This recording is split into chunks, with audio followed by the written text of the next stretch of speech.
Sir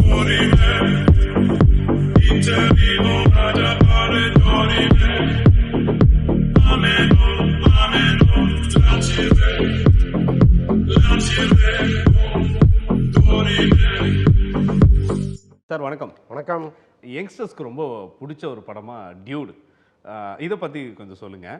and இந்த படத்துக்கான ஒரு வைப் என்ன மாதிரியான ஒரு யங்ஸ்டர்ஸ் மத்தியில் இருக்குது அப்படின்றது. இல்லை, எனக்கு ஒரு பெரிய வருத்தம் என்னென்னா, பிரதீப் ரங்கநாதன் மலமலன்னு வளர்ந்து வந்துக்கிட்டு இருந்தார். அவருடைய முதல் படம் பெரிய ஹிட், அவர் டைரக்ட் பண்ண படம். அதற்கப்புறம் 2 படம் நடித்தார், 2மே மிகப்பெரிய ஹிட். ஆமாம், 100 கோடி 150 கோடி அவருக்கான வசூலுங்கிற மாதிரி வந்துச்சு. தமிழ்நாடு தியேட்டருகளே அப்படி வந்துச்சு. எல்லாரும் மிரண்டு போனாங்க, என்னடா அது இவ்வளோ பெரிய நடிகராக மாறிட்டாருன்னு. ஆனால் அவர் 3ஆவதாக நடித்த படம் வந்து சொல்லும்படியாக இல்லைங்கிறது ஒரு மிகப்பெரிய வருத்தம், ஒரு மிகப்பெரிய கலாச்சார கேடு அந்த படம். நான் ஒரு வரியில் சொல்லணும்னா அப்படி தான் சொல்லுவேன். அடுத்த படத்துலையாவது அவர் சரி பண்ணிக்கணும். இல்லை, இன்று இளைஞர்களுடைய வாழ்க்கையில் இந்த மாதிரி தான் சில இது நடக்குது. அவங்களோட அடுத்த கட்ட முயற்சிகள்லாம் இப்படி தான் இருக்குன்ற மாதிரி. வாழ்க்கையில் எவ்வளவோ நடக்குங்க, எல்லாத்தையும் நீங்கள் படமாக்கிற முடியுமா? பொது புத்தியில் கொண்டு வந்து திணிக்க முடியுமா? சரி, எங்கேயோ ஒரு இடத்துல நடக்கும். யாரோ ஒருத்தன் கேடு கட்டமாக இருப்பான், அவன் பின்னணி அப்படி இருக்கும். அதை கொண்டு வந்து பொதுமைப்படுத்துறது இருக்குல்ல, அது எப்படி பொருத்தமாக இருக்கும்? அதை நம்ம செய்ய முடியாது. இல்லை, ஓகே, எங்கேயோ நடக்கிற 1-2 தவறுகளையோ அல்லது 1-2 சம்பவங்களையோ அது இந்த சமூகத்திற்கு ஏற்றதா இல்லைன்னா விட்டுறணும். ஓகே, அதை கொண்டு வந்து ஒரு திரைக்கதையாக்கி ஒரு படமாக்கி அதை வந்து சரின்னு சொல்கிறது இருக்குல்ல, ஓகே, அது எப்படி ஏற்றுக்க முடியணும்? ஓகே, அது மாதிரி படமாக தான் அது. Okay, okay. ஒருவேளை இந்த கதையை புறக்கணிக்கலாம், ஆனால் பிரதீப் ரங்கநாதன் நம்ம புறக்கணிக்க முடியும். இல்லை, அவர்கிட்ட அந்த அந்த துள்ளல் இருக்குது, அந்த இளைஞர்களை கவருகிற அந்த ஆற்றல் எல்லாமே இருக்குது. சரி, அவரை நான் தனிப்பட்ட நடிப்பையோ நான் குறை சொல்லலை. ஓகே, இந்த படமாக அந்த கண்டென்ட்டாக அது ரொம்ப தப்பாக இருக்குது. Okay, okay. அப்போது இந்த தீபாவளி முடிகிறதுக்குள்ளே அதுக்கான பாக்ஸ் ஆஃபீஸ் கலெக்ஷன் என்னன்றதை நம்ம அதை பார்த்துடும். அது வரட்டும். அது கட்டாயமாக அவருக்குன்னு ஒரு கூட்டம் இருக்கும், அவங்க வருவாங்க பார்ப்பாங்க, அது என்னன்னு பார்ப்போமே. சிறப்பு சார், சிறப்பு. இதை தொடர்ந்து தாவேகா விஜய் அவர்களுடைய அடுத்தடுத்த நகர்வு, இதை தாண்டி ஆனந்த் அவர்கள் வந்து அவரை சந்தித்ததாகவும் தற்சமயமாக அடுத்தடுத்த சில விஷயங்களில் அவங்க குடும்பத்தில் யாரெல்லாம் வந்து வழக்கு பாய்ந்ததோ அவங்களெல்லாம் குடும்பத்தோடு சென்று விஜய் அவர்களை பார்த்ததாகவும் தகவல். இதை பற்றி நீங்கள் என்ன சொல்கிறீங்க? ஆக்சுவலாக தான் அவங்களுக்கு ஒரு பெரிய நெருக்கடி இருந்துச்சு. அப்புறம் சுப்ரீம் கோர்ட் போனாங்க. அங்கே வந்து இப்போ ஓய்வு பெற்ற நீதிபதி அப்புறம் 2 ஐபிஎஸ் ஆஃபீஸரை போட்டு ஒரு கண்காணிப்பு குழு ஸ்டார்ட் பண்ணியிருக்காங்க. சிபிஐ வசம் வழக்கை கொடுத்துருக்குறாங்க. ஓகே. ஸோ இதையொட்டி இவங்க எல்லாமே கொஞ்சம் ரிலீஃப் ஆகிட்டாங்க. ஏன்னா இங்கே அவர்கள் மீது இருந்த வழக்கு ஆட்டோமேட்டிக்காக ரத்தாயிருச்சு. அப்போ இவங்களுக்கு முன்ஜாமீன்லாம் வர தேவையில்லை, வெளியில் வந்துட்டாங்க. ஓகே. ஸோ அடுத்த கட்டம் தலைவரை போய் சந்திக்கிறது தானே. தலைமறைவாக இருந்தவங்க வெளியில் வந்த பிறகு தலைவரை சந்திப்பது தானே சரியாக இருக்கும். உடனே போய் சந்திச்சிருக்காங்க. இதுதான் அதில் நடந்திருக்கு. நாம் பேசிகிட்டு இருக்கிற இந்த நேரமாக ஒரு போவாருங்கிற மாதிரி ஒரு தகவல் இருந்துச்சு. அப்புறம் இல்லை, தீபாவளி கழிச்சுங்கிற மாதிரி முடிவு எடுத்துட்டாங்க. என்ன இப்போ போனால் அங்கே இருக்கிற பொதுமக்களுக்கு ஒரு பெரிய இடையூறாக இருக்கும், தீபாவளி கழிச்சு வாங்கன்னு சொல்லிட்டதா சொல்கிறாங்க. பட் தீபாவளி கழிச்சும் போவாரன்னு எனக்கு தெரியல. ஏன்னா சாவுக்கு சொன்னால் கருமாதிக்கு வர்றதுன்னு சொல்லுவாங்க ஊர்லெல்லாம். அந்த மாதிரி ஒரு விஷயம் நடந்ததுன்னா அடுத்து உடனடியாக நீங்கள் போய் பார்க்குறது தான் சரியாக இருக்குமே தவிர நான் 16 நாள் கழித்து பார்ப்பேன், 20 நாள் கழித்து பார்ப்பேங்கிறதெல்லாம் ரொம்ப வேடிக்கையாக இருக்குது.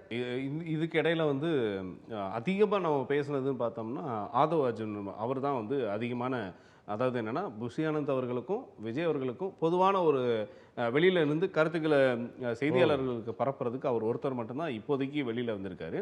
பட் இதுக்கு இவரும் சில விஷயங்களில் இவர் சோஷியல் மீடியாவில் இவரை வந்து என்ன பண்ணுறது, இவருக்கு டீப்ரமோட் பண்ணுற மாதிரியே சில விஷயங்கள். ஏன் நீங்கள் இந்த விஷயத்தெல்லாம் நீங்கள் போய்ட்டு ஏதாவது நல்ல ஒரு உடல் தோற்றமாக இருக்கீங்க, நீங்கள் தான் நல்லா நீங்கள் ஒரு விளையாட்டு வீரர், அந்த விஷயத்தை நீங்கள் பார்க்க வேண்டியதானே, இதையும் பார்த்துட்ருக்கீங்கன்னு ஒரு விஷயங்கள் வந்து நெகட்டிவாக போட்டுட்ருக்காங்க. அது ஆதவ் அர்ஜுனா அவர்களை பற்றி கொஞ்சம் சொல்லுங்கள்.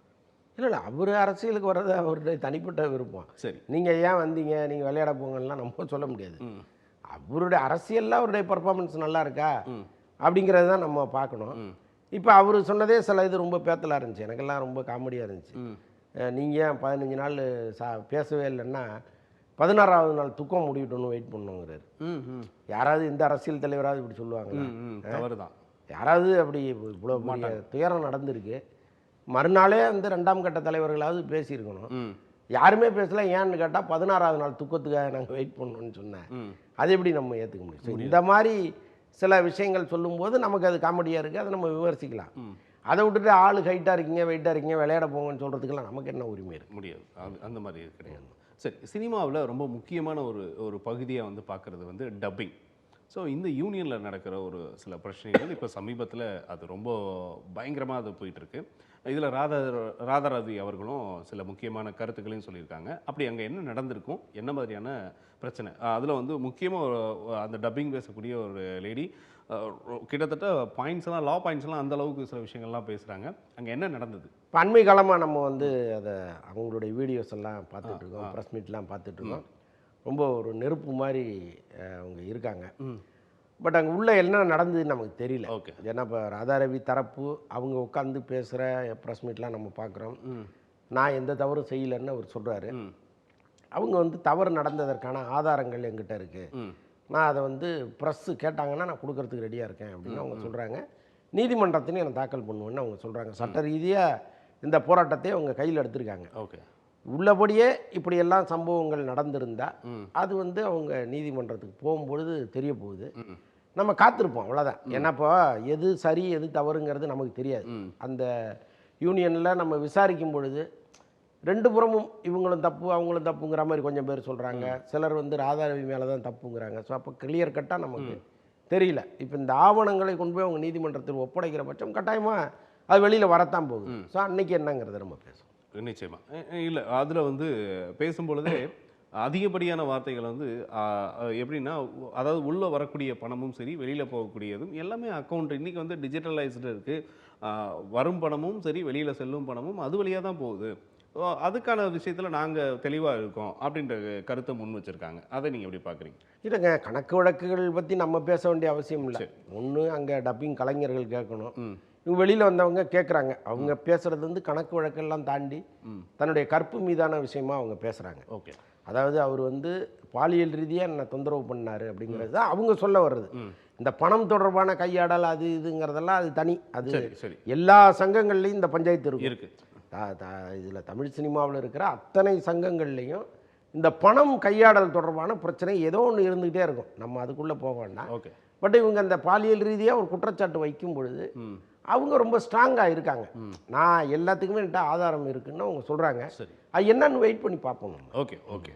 இதை தொடர்ந்து லைக்கா நிறுவனம் வந்து விஷால் அவர்கள் மேலே தொடுத்த வழக்கு, இன்னும் அதை வந்து அதிகப்படுத்துகிறாங்களா தொகையை, இல்லை நீங்கள் வந்து எனக்கு இவ்வளோ தொகையை இத்தனை நாட்களுக்குள்ளே கொடுங்கன்னு சொல்லி காலக்கெடு வைக்கிறாங்களா? இல்லை, லைக்கா நிறுவனத்தை பொறுத்தளவுக்கு அவங்க விஷாலுக்கு தேவைப்பட்ட அளவுக்கு கால அவகாசம் கொடுத்துட்டாங்க. சரி, எனக்கு டேட்டு கொடுங்கன்னு அவங்க அலைஞ்சிட்டே இருந்தாங்க. இவர் டேட்டு கொடுக்கல. பணத்தை திருப்பி கொடுங்கன்னு கேட்டுட்டு இருந்தாங்க, அதையும் அவர் கொடுக்கல. ஓகே.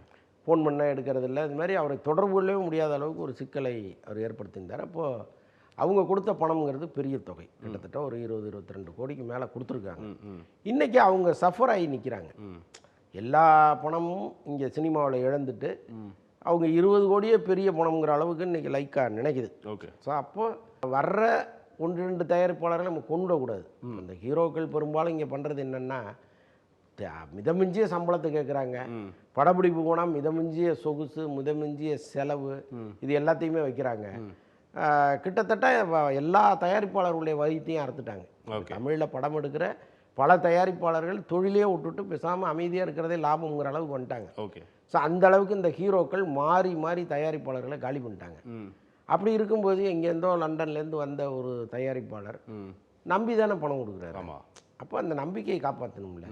ஏதாவது டிஸ்பியூட் இருந்துன்னா நேராக போய் உட்காந்து, சார் இது மாதிரி நீங்கள் பண்ணிட்டீங்க, உங்கள் மேலே எனக்கு கோவம் இருக்குது, அதனால் நான் வந்து ஒன்று இவ்வளோ தான் கொடுப்பேன், அல்லது உங்கள்கிட்ட டேட்டு கொடுக்க விருப்பம் இல்லை, ஓகே, கொடுக்குற காசை வாங்கிட்டு என்ன விட்டுருங்க, ஏதோ ஒன்று நடக்கணும்ல. நிச்சயமாக. எதுவுமே இல்லாமல் இந்த பணத்தை கிணத்துல போட்ட கல் மாதிரி போட்டிங்கன்னா அவங்க நீதிமன்றம் தானே போவாங்க.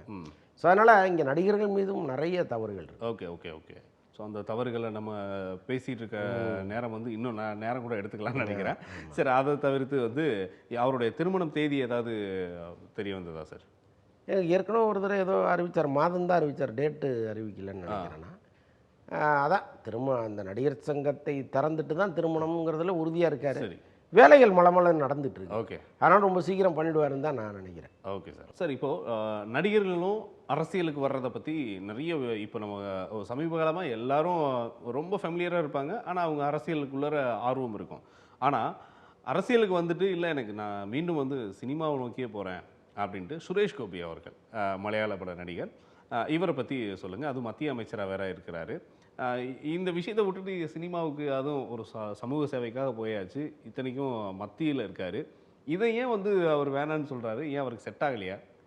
இல்லை, அவர் பதவி கிடைத்த 2ஆம் நாளே சொல்லிட்டாரு, சரி என்னை விட்டுருங்க, எனக்கு செட் ஆகாது சரி அப்படின்னு சொல்லிட்டாரு. அப்போ பல பேர் என்ன சொன்னாங்கன்னா, அவருக்கு நினைத்த கேபினெட்டை கொடுக்கல, ஓகே அவர் ஒன்று எதிர்பார்த்தாரு, இவங்க வேற ஒரு கேபினெட்டை கொடுத்துட்டாங்க, ஸோ அதன் காரணமாக வருத்தத்தில் சொல்கிறாருங்கிற மாதிரி ஓகே நினச்சாங்க. ம் பட் உள்ளபடியாக அவருக்கு அதில் விருப்பம் இல்லைங்கிறது நமக்கு இப்போ தான் தெரியுது. சரி அவர் தொடர்ந்து அதை வலியுறுத்திட்டே இருக்கார், என்னை விட்டுருங்க, எனக்கு நான் ரொம்ப ஃப்ரீயாக இருக்கணும் அப்படின்னு சொல்கிறார். இன்னொன்று, அமைச்சராக இருக்கும் பொழுது உங்களுக்கு நிறைய கட்டுப்பாடுகள் இருக்குது. ம் அது வந்து நீங்கள் பொது இடங்களுக்கு போகும்பொழுது அதெல்லாம் அமுல்படுத்த வேண்டியதாக இருக்குது. அங்கே ஏதாவது சில அசௌகரியங்கள் மக்களுக்கு ஏற்பட்டாலோ அல்லது இவருக்கு ஏற்பட்டாலோ இந்த பதவியே நமக்கு பெரிய இடைஞ்சல்ங்கிற அளவுக்கு அவர் யோசிக்கிறார். ஓகே ஸோ இதெல்லாம் சேர்த்து தான் ம் வேண்டாம், நம்ம சினிமாவுக்கே போயிடுவோம்னு அவர் முடிவு ஓகே பண்ணியிருக்காரு. ஓகே இப்போயும் அவர் ரிலீவ் பண்ணுற மாதிரி இல்லையே. ஓகே அது என்னென்னா, கேரளாவை பொறுத்தளவுக்கு பிஜேபிக்கு வந்து ஒரு பெரிய வெற்றி கிடச்சிது. சுரேஷ் கோபி ஜெயிச்சு வெற்றியை கொடுத்தாரு. ஓகே ஸோ அதுக்காக ஒரு லாயலாக அவருக்கு ஒரு மந்திரி பதவி கொடுக்கணும்னு அவங்க கொடுத்துட்டாங்க. சரி இவர் நானாக போகிறேன்னா கூட விட மாட்டேங்கிறாங்க.